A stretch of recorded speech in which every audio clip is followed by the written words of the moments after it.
This week, I noticed President Lulu of Brazil compared Israeli actions in Gaza to the Shoah, to Hitler's actions against Jews.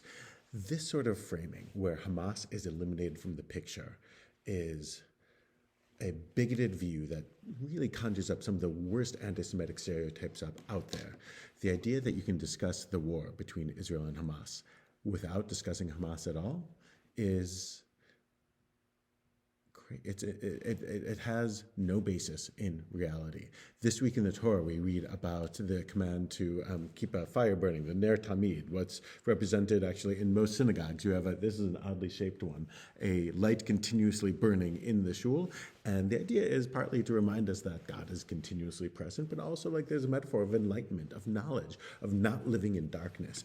People like President Lulu who make this bigoted comparison of Israeli actions in Gaza to the Shoah contribute to darkness and contribute to the very real suffering of Palestinians. It is a way to try and keep this war going and not relieve the suffering of those who are suffering under Hamas's strategy of positioning itself near civilians. Hamas doesn't position itself near civilians, above and around, no civilians would be killed. It's a simple strategy that Hamas is using, and they must be called out on it. The implication that Hamas's offensive into Israel on October 7th and since they continually launch missiles is in any way parallel to rounding up of a civilian population from their apartments is a wild distortion of history and Holocaust denial, pure and simple.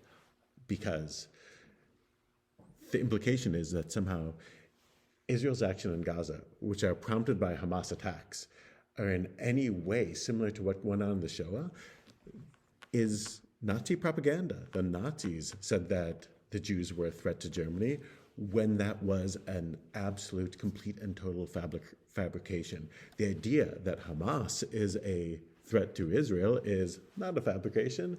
That's their goal. That's their stated goal, and they're well funded by their Iranian allies to this end. It is, look, I know this isn't just the domain of the left, and it's not just the domain of Israel's enemies. I know that there are those in Israel who want to, even members of the government, who want to resettle Gaza with Israelis and with Jews. That's a terrible idea, and that pulls on bigoted assumptions as well.